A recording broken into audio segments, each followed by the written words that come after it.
کی محنت، تبلیغ کی محنت، محنت تبلیغ کی محنت۔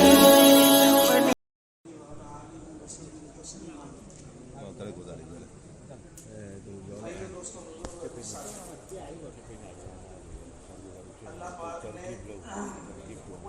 کامیابی کا دار و مدار صرف اور صرف اپنے مبارک دین پر رکھا ہے۔ ساری دنیا کے انسانوں کی کامیابی کا تعلق دین سے ہے۔ جس طرح سے کامیابی کا تعلق دین سے ہے، اسی طرح سے دین کا تعلق محنت سے ہے۔ جیسے دین کے بغیر کامیابی نہیں ہے، ایسے ہی محنت کے بغیر دین نہیں ہے۔ دونوں باتیں ساتھ ہیں۔ کامیابی دین کے بغیر نہیں ہے اور دین محنت کے بغیر نہیں ہے۔ اس لیے اللہ پاک نے حضرت محمد مصطفیٰ صلی اللہ علیہ وسلم کو دنیا میں بھیجا تو ایک محنت دے کر بھیجا۔ آپ ایک محنت لے کر آئے۔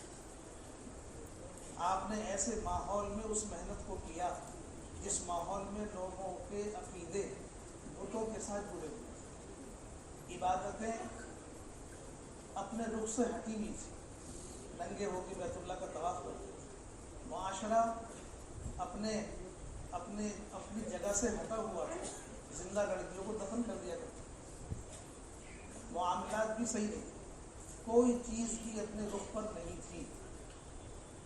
آپ نے ایسے اللہ تعالیٰ نے ایسے ماحول میں اور ایسے لوگوں کے درمیان میں آپ کو بھیجا۔ آپ نے ان کے بیچ میں کیا کیا؟ کوئی مادی چیز، کوئی مادی شکل، ملک اور مال کی کوئی محنت آپ نے ان کے درمیان میں نہیں کی۔ آپ نے ان کے درمیان میں آ کر جو محنت کی ہے وہ محنت ملک اور مال کی نہیں تھی، وہ محنت صرف اور صرف ایمان اور اعمال کی محنت تھی، جس کی برکت سے جو آپ نے محنت فرمائی، اس محنت کی برکت سے عقیدے صحیح ہوئے، عبادات صحیح ہوئی، معاملات بھی صحیح ہوئے، معاشرہ بھی صحیح ہوئے، ہر چیز اپنے رخ پر آ گئی۔ لیکن آپ نے محنت کیا کی؟ جس سے میں نے آپ سے عرض کیا کہ دین کا تعلق محنت سے ہے، محنت نہیں ہوگی تو دین نکل جائے گا۔ حضرت فرماتے تھے مولانا یوسف صاحب رحمۃ اللہ علیہ، پہلے محنت ہوگی اور محنت کے بقدر دین آئے گا، اور دین کے بقدر کامیابی، محنت اور محنت کے بقدر ہدایت کا ملنا ہوگا، اور ہدایت کے بقدر دین پر چلنا ہوگا۔ اس لیے بھائی دوستوں بزرگوں، اللہ پاک نے اس دین کے ساتھ قیامت تک کے لیے آسانی یہ فرمائی ہے کہ اس دین کا تعلق اللہ پاک نے دین کے زندگی میں آنے کا اور دین کے سارے عالم میں پہنچنے کا اور دین کے پھیلنے کا تعلق اللہ پاک نے ملک اور مال پر نہیں رکھا۔ صرف اور صرف اس دین کی بقا اور سارے عالم میں دین کے پہنچنے کا اور ایک ایک فرد کی زندگی میں دین کے آنے کا جو تعلق ہے وہ ملک اور مال نہیں ہے، قیامت تک نہیں ہوگا۔ صرف اور صرف حضرت محمد مصطفیٰ صلی اللہ علیہ وسلم جس مبارک محنت کو لے کر آئے، اس محنت پر اس کا دار و مدار ہے۔ محنت ہوگی تو ہدایت آئے گی، ہدایت آئے گی تو دین پر چلنا ہوگا۔ اس لیے آپ نے جو محنت فرمائی، ایسے لوگوں کے درمیان میں اللہ پاک نے آپ کو بھیجا جن کے پاس کھانے کے لیے روٹی نہیں تھی، پہننے کے لیے کپڑے نہیں تھے، رہنے کے لیے گھر نہیں تھے، چلنے کے لیے سواریاں نہیں تھیں۔ جب تک آپ رہے ان کا فقر و فاقہ ختم نہیں ہوا، دین مکمل ہو گیا، سارا دین آ گیا، لیکن فقر اور فاقہ اور تنگی یہ ختم نہیں ہوئی۔ ایسے لوگوں کے اوپر اس دین کو مکمل کیا گیا۔ ابو ہریرہ رضی اللہ عنہ فرماتے ہیں کہ ہم زمین پر پڑے ہوئے ہوتے تھے، لوگ یہ سمجھتے تھے کہ ہمیں جنون ہو گیا، چنانچہ ہماری گردن پر پیر رکھ کر کے دباتے تھے۔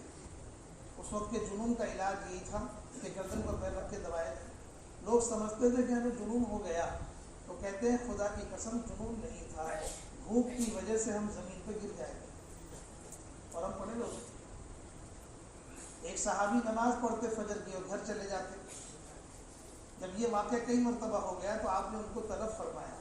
آپ کی خدمت میں حاضر ہو کر صحابی نے عرض کیا یا رسول اللہ اگر آپ مجھ سے نہ پوچھتے تو میں نہ بتاتا. میرے گھر میں اور میری بیوی ہے اور ہم دونوں کے درمیان میں صرف ایک ہی چادر ہے. ایک ہی چادر پر ہم دونوں کا گزر ہے. ہم نے اپنے گھر میں ایک گڑھا کھودا ہوا ہے, وہ اس میں اترتی ہے تو اس کی چادر لے کے میں نماز ادا کرنے کے لیے آتا ہوں. میں جا کر کے نماز پڑھ کے فوراً آپ کی مجلس میں نہیں بیٹھتا, میں گھر جاتا ہوں تاکہ اس کی نماز قضا نہ ہو جائے, تو اسے چادر دیتا ہوں تو وہ اپنی نماز پڑھتی. کپڑے کی اتنی کمی. جنت میں شہیدوں کے سردار ہیں حمزہ رضی اللہ عنہ, لیکن دنیا میں اتنا کپڑا نہیں ہے. آخری وقت ہے دنیا سے جانے کا. سر پہ ڈھکتے ہیں تو پیر کھل رہے ہیں, پیر پہ ڈھکتے ہیں تو سر کھل رہا ہے. آپ نے فرمایا سر کو کپڑے سے ڈھک دو اور پیروں پہ پتے ڈالو. اتنی کمی کپڑوں کی, اتنی کمی کھانے کی, سواریوں کی اتنی کمی تھی. تبوک میں آپ نے اعلان فرمایا کہ سب کو چلنا ہے. سب تیار ہو گئے, حالانکہ بہت حالات میں تھے, اس کے بعد بھی تیار ہو گئے. جب سواریوں کو تقسیم کیا گیا تو 10 صحابہ کے حصے میں ایک اونٹ آیا. مدینے سے تبوک جانا ہے, تقریباً 1200 کلومیٹر کا سفر ہے, لیکن چلنے کے لیے سواری نہیں. ایک سواری پر 10 صحابی ہیں. ایک سفر کریں گے سواری کے ساتھ, باقی پیدل چلیں گے. جو پیدل چلنے والے تھے ان کا حال یہ تھا کہ ان کے پاس پیروں میں پہننے کے لیے کوئی جوتا کوئی چپل نہیں. سخت گرمی, جس پر منافقین بھی کہنے لگے کہ اتنی گرمی میں کہاں جاؤ گے. ایسی سخت گرمی میں صحابہ نے اپنے آپ کو روکا نہیں اور چلنا شروع کر دیا. جب چلے تو زمین کی گرمی سے پیر زخمی ہونے لگے. صحابہ رکے نہیں, اپنے جسم کے کپڑے پھاڑ پھاڑ کر پیروں سے باندھ لیے اور یہ سفر پورا کیا. یہ وہ مبارک لوگ ہیں جن کے اوپر دین کو مکمل کیا گیا, جنہوں نے 100% اس دین کو اپنی زندگی میں عملی طور پر دکھایا. اس لیے کہ انہوں نے کہیں جا کر بھی یہ نہیں کہا کہ یہ کرو یہ کرو. ہر جگہ جا کے یہ دعوت دیتے تھے کونوا مثلنا, ہم جیسے ہو جاؤ, ہمارے اندر جو کچھ ہے وہی دیتے. اور یہ وہ لوگ تھے جن کی زندگی میں دنیا کی لائن سے اتنی کمی تھی, کھانے کی, کپڑے کی, سواری کی, مکانوں کی. ان سب کمیوں کے باوجود دین میں کمی نہیں آئی. ان ساری کمیوں کے باوجود ان سے زیادہ ایمان والا کوئی نہیں. دنیا کی ساری تنگیوں میں ان سے زیادہ ہدایت والا کوئی نہیں. دنیا کی ساری تنگیوں میں اور پریشانیوں میں ان سے زیادہ انصاف والا کوئی نہیں, ان سے زیادہ دین والا کوئی نہیں ہے, قیامت تک نہیں مل سکتا. اور ساری تنگیوں میں انہوں نے دین پر اپنے آپ کو چلا کے دکھایا اور دین کے تقاضوں پر چل کے دکھایا اور دین پر چل کے دکھایا. اس لیے قیامت تک اس دین کا تعلق ملک اور مال سے نہیں رہے گا, نہ چیزوں سے رہے گا, نہ دنیاوی سامان سے رہے گا.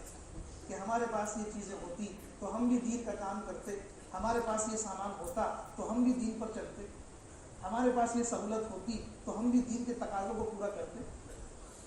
اس کا تعلق نہیں. دین پر چلنے کا, دین کے تقاضوں کو پورا کرنے کا, دین کی محنت کا تعلق حضرت محمد مصطفیٰ صلی اللہ علیہ وسلم والے اعمال سے ہے, چیزوں سے نہیں. آپ کی محنت ان کے بیچ میں, آپ نے آ کر ان کے بیچ میں محنت کی ہے دعوت کی. دعوت اعمال نبوت میں سے ہے. آپ نے ان کے درمیان میں محنت کی ہے تعلیم اور تعلم کی. یہ تعلیم اور تعلم اعمال نبوت میں سے. آپ نے ان کے درمیان میں محنت کی ہے ذکر اور عبادت کی. یہ اعمال نبوت میں سے. یہ محنت ہے, یہ اعمال ہیں, اور ان کے اوپر, ان اعمال کے اوپر ہدایت کا دار و مدار ہے. قیامت تک یہ اعمال نبوت ہی اعمال ہدایت ہے, یہ اعمال ہدایت ہی اعمال دعوت, یہ اعمال دعوت ہی اعمال مسجد. ہدایت کے ملنے کا دار و مدار ان اعمال پر رہے گا. اس لیے یہ اعمال دعوت ہے. اللہ کا ضابطہ اعمال دعوت ہے. اللہ کا ضابطہ عمل ہے. اللہ کا ضابطہ دنیا کی چیزیں نہیں، سبب نہیں. سبب کے ساتھ اللہ کا کوئی وعدہ نہیں ہے، اس لیے اللہ کا ضابطہ بھی نہیں ہے. عمل کے ساتھ اللہ کا وعدہ ہے، اس لیے اللہ تعالیٰ کا ضابطہ ہے. اس پر اللہ پاک ضرور دے. عمل کے ساتھ اللہ کا یہ وعدہ ہے کہ ضرور. اس لیے یہ اعمال نبوت ہی اعمال ہدایت ہیں. ہر نبی کو اللہ پاک نے یہ اعمال دے کر بھیجا.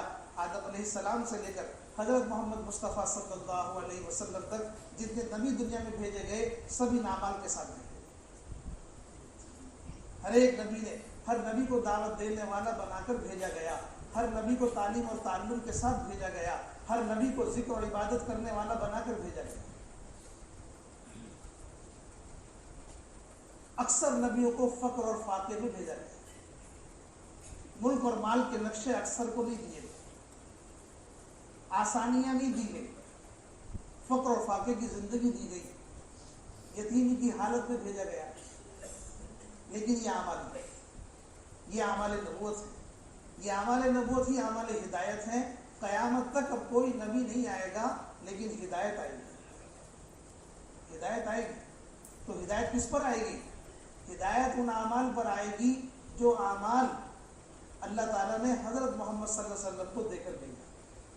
جو اعمال آپ نے امت کو سکھائے، جن اعمال پر امت کو ڈالا. آپ نے امت کو دعوت دینا سکھایا، آپ نے امت کو تعلیم اور تعلم سکھایا. تعلیم اور تعلم کی محنت آپ نے امت میں کی. آپ نے امت کو ذکر اور عبادت کرنا سکھایا. یہ اعمال آپ نے امت کو سکھائے. انہی اعمال پر قیامت تک جتنے انسان آئیں گے جو ان اعمال میں لگیں گے وہ ہدایت والے بنے گے. ان اعمال پر ہدایت کا دار و مدار ہے. اس لیے یہ اعمال ہدایت ہے. یہ اعمال ہدایت ہی اعمال مسجد ہیں. 13 سال مکے کے اندر آپ رہے، 10 سال آپ نے مدینے میں گزارے. 13 سال مکے میں رہ کر مسجد میں کام کرنے کی اجازت نہیں. مسجد میں کام کرنے کی اجازت نہیں. 13 سال کام ہوا مسجد کے بغیر، لیکن مسجد کے بغیر بھی جب کام ہوا تو بھی اسلام پھیلا اور مسلمانوں کی تعداد بڑھی. مسلمان اسلام کے قلعے میں داخل ہوتے رہے اور ہدایت والے بنتے رہے. کس کی برکت سے؟ ان اعمال کی برکت سے. مکے میں مشرکین کا خوف، چاروں طرف رکاوٹیں، کام کرنے کی اجازت نہیں ہے. اس کے بعد بھی یہ اعمال چھپ کر ہوئے اور کہیں اعلانیہ ہوئے، اکثر جگہ چھپ کر ہوئے، لیکن اعمال کی ترتیب قائم ہوئی تو اسلام میں آنے کا راستہ کھل گیا. مکے میں دعوت بھی چلی، مکے میں تعلیم و تعلم کا عمل بھی چل رہا، اور مکے کے اندر ذکر و عبادت کے اعمال بھی ہو رہے تھے. چاہے چھپ کر ہوئے، پریشانی کے ساتھ ہوئے، تنگی کے ساتھ ہوئے، خوف کے ماحول میں ہوئے، لیکن اعمال نہیں ختم ہوئے. ان اعمال کی برکت سے ہدایت ملتی چلی گئی. ان اعمال کی برکت سے ہدایت آتی چلی گئی. حالانکہ مشرکین سخت تھے، رکاوٹیں ڈالتے تھے، ہر جگہ قدم قدم پر پہرا دیتے تھے، اس کے بعد بھی ہدایت آتی چلی گئی. کیوں؟ کہ اعمال شروع ہو گئے. سخت سے سخت ماحول میں بھی، مخالفت سے مخالفت کے ماحول میں بھی اگر ان اعمال کی ترتیب قائم ہو گئی تو اس ماحول میں ہدایت کا ملنا شروع ہو جائے، اس ماحول میں کام شروع ہو جائے. بڑی سے بڑی رکاوٹ اس کام کو نہیں روک سکتی. جب ابتدا مشرکین جیسے سخت اب قیامت تک نہیں ملیں گے. آپ ایسے سخت لوگ نہیں ملیں گے. بھائی دوست بزرگوں، جب ان کی سختی کے باوجود، ان کی مخالفت کے باوجود، ایسی مخالفت نہیں ملے گی آپ کو جو مخالفت مکے والوں میں تھی. اس مخالفت کے درمیان میں کام شروع ہو گیا، ان کی رکاوٹوں کے باوجود کام شروع ہو گیا، اور کام والے لوگ بن گئے اور لوگ کام کی طرف آ گئے. تو کام پر آنے کے اسباب کیا تھے؟ کام پر آنے کے اسباب تھے حضرت محمد صلی اللہ علیہ وسلم کی مبارک محنت کا محنتی بن کر زندگی گزارنا. جو آپ نے فرما دیا اس پر صحابہ آ گئے. اس لیے یہ ماحول بن گیا. دعوت کا ماحول بن گیا، تعلیم اور تعلم کا ماحول بن گیا، ذکر اور عبادت کا۔ اس کا مطلب کہ چھوٹے بچے سے لے کے بڑے تک ہر ایک کی زبان پر اور ہر ایک کی زندگی میں یہ اعمال تھے۔ ان اعمال کی برکت سے کام 13 سال میں وہ مخالفت کرتے کرتے ختم ہو گئے اور یہ ان اعمال کے کرتے کرتے بڑھ گئے۔ پھر جب مدینے آپ ہجرت فرما کر تشریف لے گئے تو مدینے میں اپنا ماحول بن گیا اور موافق ماحول ہو گیا، تو سب سے پہلے مدینے میں جا کے آپ نے مسجد بنا کر پھر مسجد کے اندر ان اعمال کو شروع کیا۔ مسجد میں آنے والوں کے لیے دعوت، مسجد میں آنے والوں کے لیے تعلیم، مسجد میں آنے والوں کے لیے ذکر اور عبادت، مسجد کے اندر ذکر عبادت کا ماحول، مسجد میں آنے والوں کے لیے تعلیم اور تعلم کا ماحول، مسجد میں آنے والوں کے لیے دعوت کا ماحول۔ یہ مدینے میں جا کے مسجد بنائی گئی اور مسجد میں اعمال کو شروع کرایا گیا۔ مسجد کو بنیاد بنا کر سارے عالم میں جماعتوں کو روانہ کیا گیا، مسجد کو بنیاد بنا، اور ان اعمال اجتماعی طور پر یہ شکل دکھائی گئی۔ مخالفت میں یہ اصول بتایا، کام تو ہو لیکن خبر نہ ہو، کام تو ہو لیکن اس کی خبر نہ ہو، اپنے اسلام کو چھپا کے رکھنا جب تک ہمارا غلبہ نہ ہو جائے۔ میں استنجے کے بہانے سے بیٹھ جاؤں گا، اگر کسی کو خبر لگ گئی تو میں استنجے کے بہانے سے بیٹھ جاؤں گا، تم چلتے رہنا، کام کریں گے، خبر نہیں ہونے دیں گے۔ یہ مخالفت اور رکاوٹوں کے زمانے کے اصول تھے، مکی ترتیب۔ جب مدینے میں آ گئے تو مسجد بنا کر اور مسجد سے کام کرنا سکھایا گیا، ایک ایک مسلمان کو مسجد والا بنایا۔ آپ صلی اللہ علیہ وسلم نے محنت کر کے مسجد والا بنایا۔ اس امت کو مسجد والا بنا کر آپ گئے، امت کو مسجدوں سے جوڑ کر گئے، ان اعمال کی ترتیب کو مسجد سے جوڑا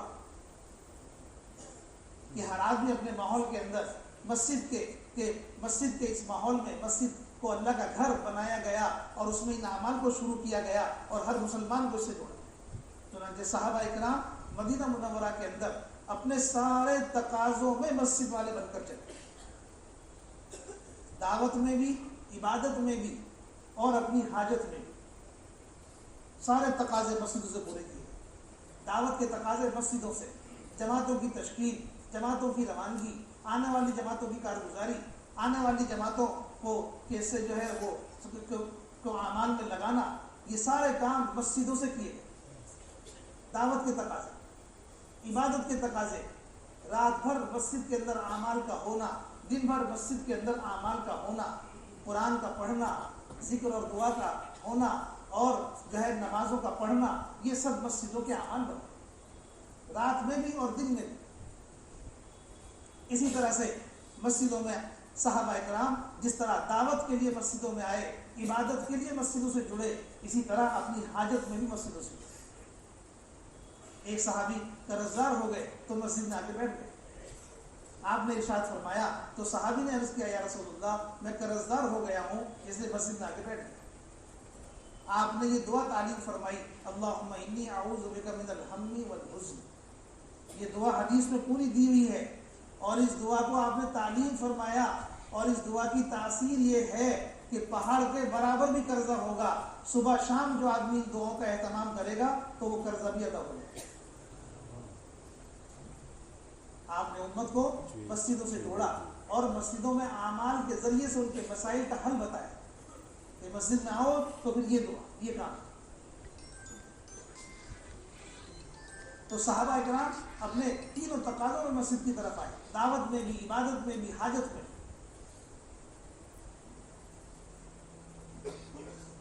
آنے والوں کو، باہر سے آنے والوں کو مسجد کے ماحول میں رکھا جاتا تھا، سمجھانے کے لیے، بتانے کے لیے، اور ان کو اس ماحول میں رکھ کر کے ان کی تربیت کی جاتی تھی مسجد کے ماحول میں۔ طائف کا وفد آیا تو اس نے آ کے کہا کہ ہم بات ماننے کے لیے تیار ہیں، اسلام کے قلعے میں داخل ہوں گے، لیکن ہماری شرطیں ہیں، نماز نہیں پڑھیں گے، زکوٰۃ نہیں دیں گے، دین کی محنت نہیں کریں گے، باقی ساری بات مانیں گے۔ آپ نے ارشاد فرمایا ان کے خیمے مسجد میں لگاؤ۔ صحابہ اکرام سے یہ بات آپ نے فرمائی کہ میں نے ان کے خیمے مسجد میں اس لیے لگوائے ہیں تاکہ اعمال مسجد کی وجہ سے ان کے دل اسلام کے لیے نرم پڑتے. چنانچہ وہ 3 دن مسجد کے ماحول میں رہا. مسجد کے ماحول میں رہ کر اس نے 3 دن کے بعد اس ماحول کا یہ اثر ہوا کہ ساری شرطیں ختم کر دی. چور کو پکڑ کے لائے. چور کو پکڑ کے آپ نے فرمایا کہ اسے مسجد کے ستون سے باندھ دو. چنانچہ مسجد کے ستون سے باندھ دیا گیا. 2 دن کے بعد اس کو چھوڑ دیا. چور نے کہا کہ مجھے چھوڑ دو تو چھوڑ دیا. ملاقات کرتے رہے. اس نے مسجد کا ماحول بھی دیکھا, مسجد کے اعمال بھی دیکھے. 2 دن کے بعد چھوڑ دیا. مسجد سے باہر گیا لیکن مدینے سے باہر نہیں جا سکتا. واپس لوٹ کے آیا اور کہا کہ بھئی کیا طریقہ ہے. جو طریقہ بتایا گیا اس کے مطابق اپنے آپ کو اس کی داخل کر. یہ اثر ہوتا تھا ماحول. مدینہ منورہ کے اندر وفد آیا تو اس کے لیے کوئی ہوٹل نہیں تھا, مسجد کے علاوہ کوئی ٹھہرنے کی جگہ نہیں تھی. حالانکہ جگہ کی کوئی کمی نہیں تھی لیکن مسجد میں ٹھہرا. چور کو پکڑ لیا مدینہ منورہ کے اندر, اس کی سزا کے لیے کوئی جیل نہیں تھی. دونوں کی تربیت مقصود تھی. چنانچہ مسجد میں رکھا گیا. چور کی سزا میں ستون سے باندھ دیا. وفد کے اکرام میں خیمے لگا دیے لیکن دونوں کو مسجد کے ماحول میں رکھا. مسجد صحابہ اکرام 100% مسجدوں سے اپنے آپ کو جوڑ کر چل رہے تھے, اس لیے مسجدیں 24 گھنٹے آباد تھیں. 13 سال وہاں اعمال کی محنت ہوئی ہے. وہ اعمال زندگی کا حصہ بنے ہوئے ہیں. اب ان اعمال کو اجتماعی طور پر کرنے کی جگہ یہ مسجد بنا. اس لیے ہمیں یہ جو اعمال ہیں, دعوت اور تعلیم اور ذکر اور عبادت کے جو اعمال ہیں, ہمیں اپنے ماحول میں, اپنے محلوں کے اندر, اپنی جگہوں پر جو ہماری مسجدیں ہیں ان مسجدوں کو ان اعمال سے آباد کرنا ہے. یہ وہ محنت ہے جس محنت کو حضرت محمد صلی اللہ علیہ وسلم امت کو سکھا کر گئے. یہ کام کسی جماعت کا کام نہیں ہے. یہ کام کسی جماعت کا نہیں ہے. دعوت دینا کسی جماعت کا کام نہیں ہے. تعلیم اور تعلم کسی جماعت کا کام نہیں ہے. ذکر و عبادت کسی جماعت کا کام نہیں ہے. یہ کام امت کا ہے. آپ نے ساری امت کو یہ کام سکھایا اور اس محنت پر ڈالا ہے. اس لیے ان اعمال میں لگنا یہ کسی جماعت کے کام میں لگنا نہیں, یہ امت جس محنت کے لیے پیدا کی گئی ہے اس اصل مقصد میں لگنا ہے. ہر ایک کے ذمے ہے یہ کام. جو جہاں ہے اسے اپنے آپ کو ان اعمال میں جوڑنا ہے اور جوڑ کر رکھنا ہے. جس طرح صحابہ نے یہ کیا تو جوگ در جوگ سے قافلے مدینہ منورہ کے اندر آتے تھے اور انہیں ان مسجد کے ماحول میں رکھا جاتا تھا اور تربیت مسجد کے ماحول میں ان اعمال کی برکت سے. اس لیے بھائی دوستوں بزرگوں یہ کام بنا اور اس کی برکت سے ساری جہاں جہاں صحابہ جا سکتے تھے وہاں تک بات پہنچ گئی اور وہاں تک دین کا ماحول بن گیا, وہاں تک اسلام کا ماحول بن گیا. ان اعمال کو لے کر گئے. بھائی دوستوں بزرگوں جو محنت ابتدا میں شروع ہوئی اور جس محنت کے ذریعے سے سارا ماحول تبدیل ہو گیا, وہی محنت اب اس دور کے اندر جب سارے ماحول سے دین نکل گیا, مسلمان کی کوئی پہچان نہیں تھی, مسلمان اپنی پہچان بھول چکا تھا, تو اللہ پاک نے اس محنت کو اس ماحول میں زندہ فرمایا. حضرت مولانا صاحب رحمۃ اللہ علیہ کے دل میں اللہ پاک نے وہ بے چینی پیدا کی, وہ تڑپ پیدا کی کہ وہ اس بے چینی میں روتے تھے اور جاگتے تھے اور آہیں بھر کے جو ہے وہ اس طرح روتے تھے جیسے کوئی زخمی ہو. ان کے رونے پر, ان کے تڑپنے پر, ان کے مانگنے پر اللہ پاک نے یہ مبارک محنت الہام فرمائی. چنانچہ آپ نے فرمایا کہ اللہ پاک نے مجھے کرنے اول کا ہیرا دیا ہے. کرنے اول کا ہیرا دیا ہے. فرماتے تھے مولانا صاحب رحمۃ اللہ علیہ, میں اس محنت کو کار نبوت یقین کرتا ہوں. میں اس محنت کو کار نبوت یقین کرتا ہوں. یہ کہتے ہیں اللہ پاک نے مجھے کرنے اول کا ہیرا دیا ہے. کوئی اپنی بات نہیں. فرماتے تھے جو میں کر رہا ہوں, اپنے ساتھ کے علماء سے فرماتے تھے جو میں کر رہا ہوں اور تم سے کہہ رہا ہوں آپ اسے تلاش کرو. قرآن حدیث میں دیکھو اگر اس محنت میں سنت طریقہ نہ ہوتا اور یہ محنت اس طریقے پر نہ ہوتی، ساری دنیا میں یہ کام نہیں چل سکتا۔ انہی بنیادوں پر اس کی شروعات ہوئی، انہی بنیادوں پر، جس بنیاد پر آپ سے پوچھا تو آپ نے معین صاحب رحمۃ اللہ علیہ سے پوچھا اس وقت کے لوگوں نے کہ آپ اس محنت سے کیا چاہتے ہیں، فرمایا رسول پاک صلی اللہ علیہ وسلم کو، رسول پاک صلی اللہ علیہ وسلم اپنی امت کو جہاں چھوڑ کر گئے تھے، میں اس محنت کے ذریعے سے امت کو اسی جگہ لانا چاہتا ہوں، اسی جگہ لانا۔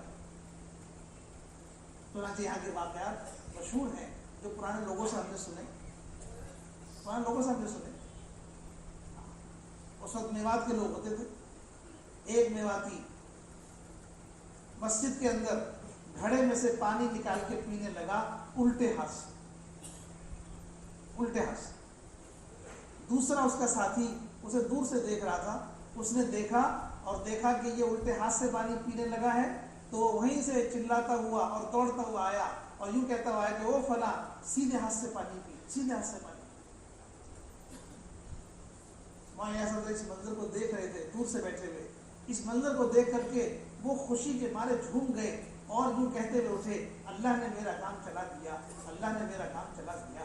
کیا مطلب؟ ایک امتی کو دوسرے امتی کو، ایک امتی دوسرے امتی کے خلاف سنت عمل کو دیکھ کر اسے روکنے کے لیے کھڑا ہو گیا، یہی میرا کام۔ اس کے تو جذبہ پیدا ہو، خلاف سنت کسی کام کو ہوتے ہوئے دیکھا تو اس طرف دوڑ پڑے، اسے روکنا، اس کو دل کو اسے برا سمجھنا اور اپنے ساتھیوں کو روکنے کی محنت کرنا۔ بھائی دوست بزرگوں، یوں کہتے ہیں میرا کام اللہ نے چلا دیا۔ اگر سنت طریقہ نہ ہوتا، سنت نہ ہوتی تو یہ کام ایک قدم بھی آگے نہ بڑھتا۔ اس لیے انہی بنیادوں پر اس کو شروع کرایا گیا۔ جیسے صحابہ، جیسے مسلمان کی پہچان حضور کے زمانے میں صرف دو چیزوں سے ہوتی، دو ہی طبقے تھے، ایک مہاجر اور دوسرے انصار۔ بس یہ اسلام کی دو شان تھی، مسلمان کی دو پہچان تھی اور اسلام کی دو شان تھی۔ حضرت معین صاحب رحمۃ اللہ نے فرمایا کہ جو مسلمان جس کی زندگی میں ہجرت کا عمل نہ ہو اور جس مسلمان کی زندگی میں نصرت کا عمل نہ ہو تو پھر یہ کون سا مسلمان؟ یہ کون سا مسلمان؟ ہجرت بھی نہیں ہے اور نصرت بھی نہیں ہے تو پھر یہ کون سا مسلمان ہے؟ صحابہ کی پہچان تو ان دو چیزوں سے ہوتی ہے۔ جس طرح ساری دنیا میں اسلام کے فروغ کے لیے، ساری دنیا میں اس دین کے پہنچنے کے لیے یہ دو چیزیں تھی، اسی طرح بھائی دوست لوگوں اس کام کو جو شروع کرایا گیا، جو معین صاحب نے شروع کیا، یہ دو بنیادوں پر شروع کیا گیا، ایک خروج اور دوسرا مقامی کا۔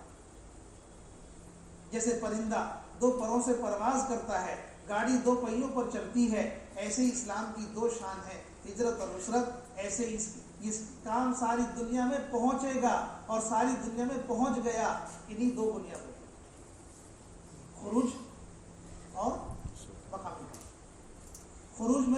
جب خروج میں جاؤ گے تو ہجرت کی شان نظر آئے گی، جب واپس آ کے مقام پر کام کرو گے تو نصرت کی شان نظر آئے گی، نصرت کی شان۔ یہ دو چیزیں۔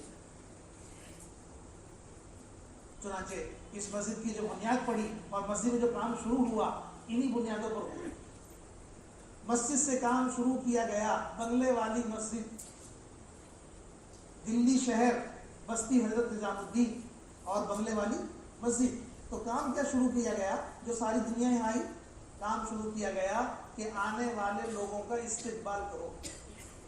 ٹھنڈا پانی بھر کے رکھتے تھے باہر، سڑک تھی، شہر جانے کا راستہ تھا، پیچھے سے استنجا خانہ بنایا، کوئی مسافر آئے اور پانی پینے کے بہانے سے ہم اس کا استقبال کر لیں اپنی مسجد میں۔ کوئی مسافر آئے، کوئی استنجے کے بہانے سے آئے تو ہم اپنی مسجد میں اس کا استقبال کر لیں۔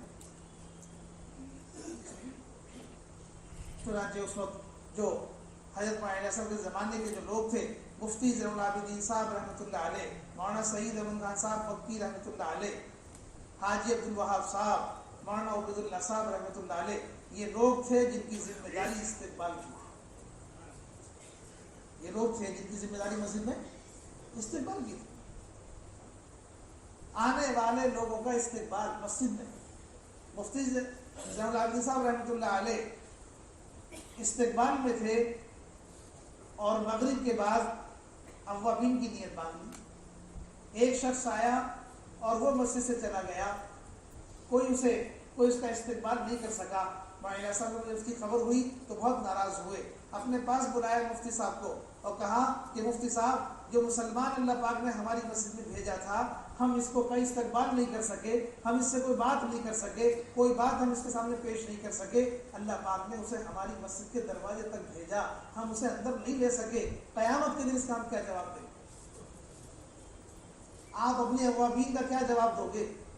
مفتی صاحب نے کہا کہ حضرت میں اوابین نہ پڑھتا. حضرت نے فرمایا, میں نے کب کہا کہ اوابین نہ پڑھتے؟ جب تمہیں نماز پڑھنی تھی تو اپنی جگہ دوسرے آدمی کو استقبال میں کیوں نہیں کھڑا کیا؟ یہ بنیاد تھی اسلام.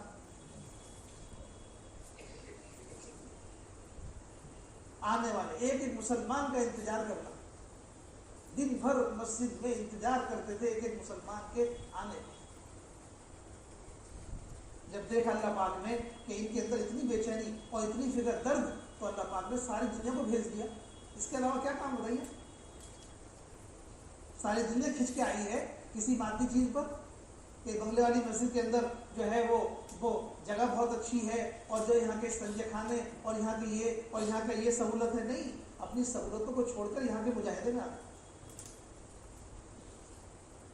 بھائی دوستوں بزرگوں, یہ بنیاد ہے. اس لیے کام کرنے والے کے لیے دو ترتیب قائم کی گئی, ایک خروج کی, ایک مقامی کام. خروج کا نصاب بنایا گیا 4 مہینے 40 دن 3 دن, علماء کے لیے 3 سال. یہ خروج کا نصاب. مقامی کام کے لیے نصاب بنایا گیا, مقام پر 5 اعمال. اللہ کے راستے میں نکلنا خروج میں 4 مہینے میں 40 دن میں 3 دن میں. اس میں محنت کے اعمال بتائے گئے. محنت کے اعمال کیا تھے؟ محنت کے اعمال وہ تھے جو حضرت محمد صلی اللہ علیہ وسلم نے امت کو سکھائے. کسی کا اپنا ذہن نہیں, کسی کی اپنی سوچ نہیں, بلکہ رسول پاک صلی اللہ علیہ وسلم نے جس محنت پر امت کو ڈالا, اسی محنت کو خروج میں سکھایا گیا اور اس کی مشق کرائی. کیوں کہ ہدایت کا تعلق حضرت محمد صلی اللہ علیہ وسلم والے اعمال سے. اس لیے صبح سے لے کے شام تک اللہ کے راستے میں نکال کر خروج میں جو اعمال بنائے گئے اور بتائے گئے اور سکھائے گئے, وہ دعوت, تعلیم, ذکر, عبادت اور خدمت, اس کے علاوہ کچھ نہیں. فجر کے بعد پوری جماعت دعوت میں, اس کے بعد پوری جماعت تعلیم میں, اس سے فارغ ہو کر جماعت کے ساتھی ذکر اور عبادت میں. نکلنے والے اپنا کام خود کرتے ہیں اور دوسروں کے کام میں بھی ہاتھ بٹاتے ہیں. اپنا بستر خود ہی اٹھا کے چلنا ہے اور خود ہی بچھانا ہے. 2 آدمی مل کر سب کا کھانا پکا رہے ہیں, سب کے برتن دھو رہے ہیں, سب کے لیے دسترخوان بچھاتے ہیں. یہ سب سکھایا گیا, اس کی مشق کریں. صبح سے لے کے شام تک 24 گھنٹے اللہ کے راستے میں نکل کر وہ اعمال جو اعمال اللہ کے نبی نے امت کو سکھائے ہیں, اس کے علاوہ جماعت میں 24 گھنٹے میں کوئی کام نہیں. یا تو دعوت ہے, یا تعلیم ہے, یا ذکر و عبادت ہے, یا خدمت کے تقاضے. انہی اعمال کو کرتے کرتے سونا ہے اور انہی اعمال کو اٹھ کر کے کرنا ہے. اس کے علاوہ کوئی کام. پھر میں نکلنے والے چاہے کیسے ہی ہوں, پڑھنا آتا ہو نہ آتا ہو, لکھنا آتا ہو نہ آتا ہو, بہت پڑھے لکھے ہیں تب بھی, بالکل ان پڑھ ہیں تب بھی, شہر کے ہیں تب بھی, دیہات کے ہیں تب بھی, چاہے جیسا آدمی اس میں نکل جائے گا, اگر وہ اس ماحول میں آ گیا, 4 مہینے 40 دن ان اعمال کے ساتھ اس کی مشق ہو گئی, ان اعمال میں وہ لگ گیا, تو بھائی دوستو بزرگوں, بے پڑھے سے بے پڑھے لکھے کی بھی زندگی ایسے تبدیل ہو گئی جیسے کسی مدرسے میں سے لے کے آئے. یہ تبدیلی کہاں سے آئی؟ اللہ کے راستے میں نکل کر یہ تبدیلی کہاں سے آئی؟ اچھے کھانوں سے, اچھے کپڑوں سے, موٹے موٹے گدوں پہ سونے سے؟ بتاؤ. اللہ کے راستے میں نکال کر مجاہدہ کرایا جاتا ہے. جو گھر میں تھے ان سب چیزوں کو چھڑوایا جاتا ہے. جو آدمی پلنگ پہ سوتا تھا اسے زمین پہ سلاتے ہیں, جو گدے پہ تھا اسے چٹائی پہ سلاتے ہیں, جو گھر میں رہ کے طرح طرح کے کھانے کھاتا تھا اسے دال چاول کا پانی پلاتے ہیں. مچھر کاٹ رہے ہیں لیکن مچھردانی نہیں ہے, گرمی لگ رہی ہے پنکھا چلتا نہیں ہے. ایسے حالات میں بھی وقت لگواتے ہیں.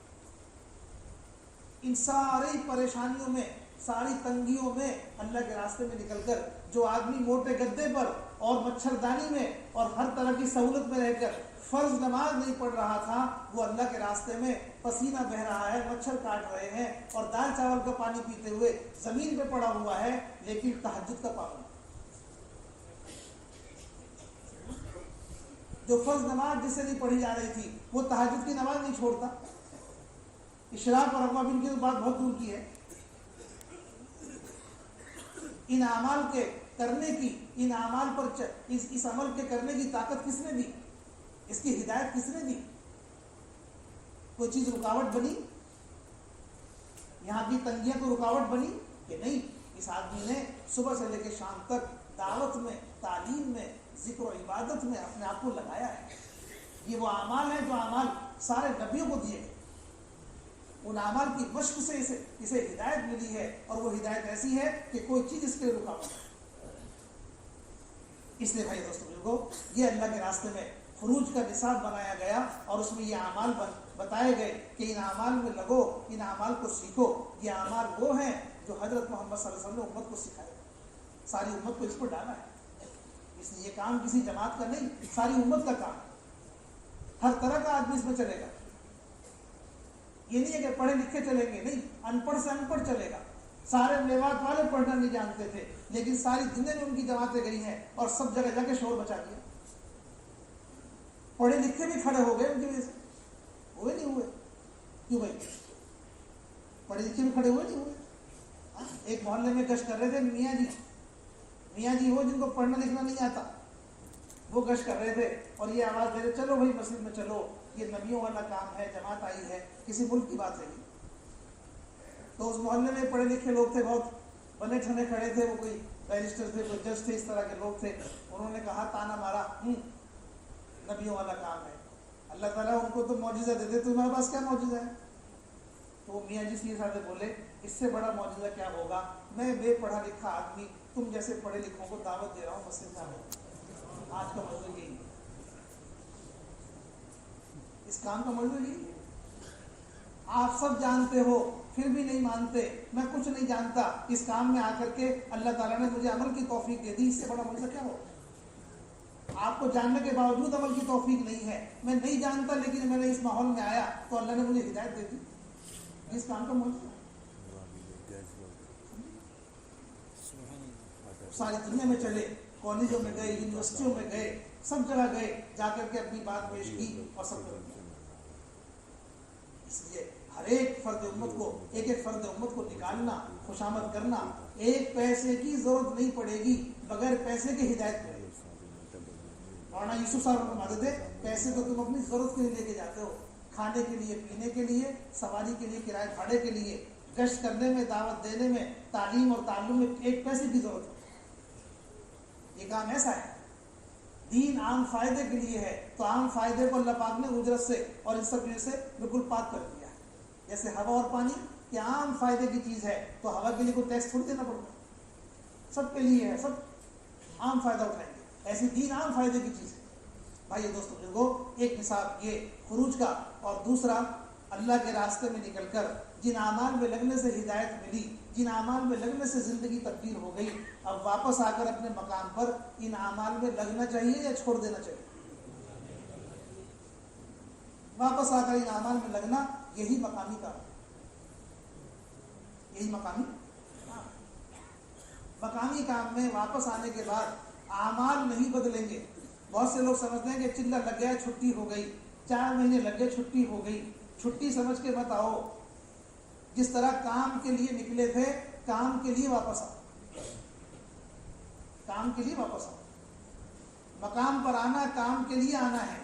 مقام پر آنا چھٹی سمجھ کے آنا نہیں ہے کہ ہماری چھٹی ہو گئی, جماعت میں تھے تو ہم نے سارے اعمال کیے، واپس آ کر عمل نہیں، جگہ کی تبدیلی ہوئی ہے، اعمال کی تبدیلی نہیں، اعمال وہی رہے۔ جو اعمال اللہ کے راستے میں نکل کے کیے اور پابندی سے کیے، انہی اعمال کو اپنے مقام پر پابندی سے کریں گے، اور جس طرح جماعت میں جو ہے وہ جس طرح کیے ہیں محنت کے ساتھ، اسی محنت کے ساتھ کریں گے، تو جو ہدایت اللہ کے راستے میں نکل کے ملی تھی وہ ہدایت اس میں اضافہ ہوتا ہی چلا جائے، بڑھتی ہی چلی جائے وہ چیز۔ اس لیے بھائی دوستو، مقام پر ان اعمال کو پابندی سے کرنے کے لیے یہ نصاب بنایا گیا، یہ ترتیب بنائی گئی کہ ہر واپس آنے والے کو واپس آ کر اپنے مقام پر ان 5 اعمال کی ترتیب قائم کریں۔ 5 اعمال یہ مقامی کام میں پہچانے جاتے ہیں۔ ایک عمل مہینے میں 1 بار، ایک عمل ہفتے میں 1 بار، اور 3 عمل روزانہ کرنے کے، یہ 5 عمل، یہ 5 عمل۔ مہینے کا عمل مہینے کے 3 دن، ہفتے کا عمل ہفتے کے 2 گشت، اور روزانہ کے 3 اعمال، روزانہ اپنی مسجد میں مشورہ، روزانہ اپنی مسجد میں تعلیم، روزانہ اپنی مسجد کو آباد کرنے کے لیے اپنا وقت دینا، 24 گھنٹے مسجد کو آبادی کی ترتیب پر لانا، مسجد سے جڑ کر اپنی زندگی گزارنا، مسجد والا بن کر زندگی گزارنا، اس کے لیے روزانہ کی محنت ہے۔ یہ 3 اعمال روزانہ، 3 عمل روزانہ کے ہیں، ایک عمل ہفتے کا اور ایک عمل مہینے کا۔ شرط ہے پابندی، شرط کس بات کی ہے؟ پابندی۔ اللہ کے راستے میں نکل کر روزانہ عمل کیا، روزانہ تعلیم، روزانہ مشورہ، روزانہ دعوت، روزانہ گشت۔ جس طرح اللہ کے راستے میں کسی عمل سے ایک دن بھی چھٹی نہیں، ایک وقت بھی چھٹی نہیں، اسی طرح مقام پر بھی ان اعمال سے چھٹی نہیں ہے، مقام پر اعمال سے چھٹی نہیں۔ ان اعمال کو اس پابندی پر لانا ہوگا جو پابندی اللہ کے راستے میں کی تھی۔ مولانا یوسف صاحب رحمۃ اللہ نے فرمایا، مقام پر آنے کے بعد اگر ان اعمال کی پابندی نہیں کی تو مجاہدہ ناقص ہو جائے گا، اور ناقص مجاہدے سے ہدایت نہیں آتی۔ جس طرح ان اعمال کے نہ ہونے سے ہدایت نہیں ملے گی، ایسے ہی نہ اگر اعمال ہوں لیکن ناقص ہوں اس پر بھی نہیں ملے گی۔ ہم نے تو بہت کر کے دیکھ لیا، ہم تو بہت چلے اس کام میں، لیکن کچھ نظر نہیں آیا۔ یہ وہ لوگ ہیں جو مایوس ہو گئے، جو پابندی نہیں کر سکے، پابندی کے بغیر کام نہیں۔ اس لیے مقام پر ان اعمال کو ہمیں کرنے کے لیے سب سے پہلی چیز یہ ہے کہ اپنے اوپر اس پابندی کو لازم کرنا ہوگا۔ کر لیں، تیار ہو؟ اس لیے کہ مقام پر کوئی پوچھنے والا تو ہوتا نہیں، جماعت میں پابندی ہوتی ہے، جماعت میں تو امیر صاحب ہوتے ہیں نا۔ مسجد کا ماحول، امیر کی اطاعت اور اعمال دعوت کی مشغولی، یہ تینوں باتیں اللہ کے راستے میں ہوتی ہیں۔ واپس آئے تو ہم ہر چیز سے نکل جاتے ہیں، اس لیے واپس آنے کے بعد ہمیں اپنے آپ کو اور زیادہ پابندی میں لانا پڑے۔ جو مقام پر آ کر بے فکر ہوئے وہ ادھر ادھر ہو گئے، جو مقام پر ڈرتے ہوئے آئے، اللہ سے مانگتے ہوئے آئے اور اچھی نیت کر کے آئے، وہ آ کر کے جڑ جاتے ہیں اور چل جاتے ہیں۔ اس لیے بھائی دوستوں کو مقام پر ان اعمال کی پابندی کی ترتیب قائم کرنی ہے۔ مہینے کے 3 دن کی پابندی، مہینے میں 3 دن لگانے کے لیے مہینے میں 4 ہفتوں میں سے 1 ہفتہ مقرر کرنا ہوگا، تو 3 دن لگے گے پابندی سے۔ لیکن ہفتے کی پابندی، جو ہفتہ آپ نے طے کیا اسی ہفتے میں اگلے مہینے بھی جاؤ، ہر مہینے اسی ہفتے میں جانا مجاہدہ ہے، ہر مہینے اسی ہفتے میں جانا مجاہدہ ہے۔ اللہ کے راستے میں نکلنے کا ہفتہ بھی طے کرو، 3 دن لگانے کا، اور اس ہفتے میں دن بھی طے کرو کہ اس وقت نکلنا، یہ مجاہدہ۔ اللہ کے راستے کا مجاہدہ کیا ہوگا؟ یہ مجاہدہ شروع زمانے سے چلتا ہے، یہ ختم نہیں ہوگا، اس کے بغیر ہدایت نہیں ہے۔ مجاہدہ ہوگا، مجاہدہ یہ ہوگا کہ جو ہفتہ آپ نے طے کر لیا، جو ہفتہ آپ نے طے کر لیا، 3 ہفتے خالی نکل گئے، کوئی مسئلہ پیش نہیں آیا، جو ہفتہ آپ کے نکلنے کا تھا سارے مسائل بعض مرتبہ اسی ہفتے میں آ گئے، سارے مسائل اسی ہفتے میں آ گئے، سارے مسائل اسی ہفتے میں آ گئے۔ تبوک میں جانے کا وقت ہے، قرضے میں بندھے ہوئے،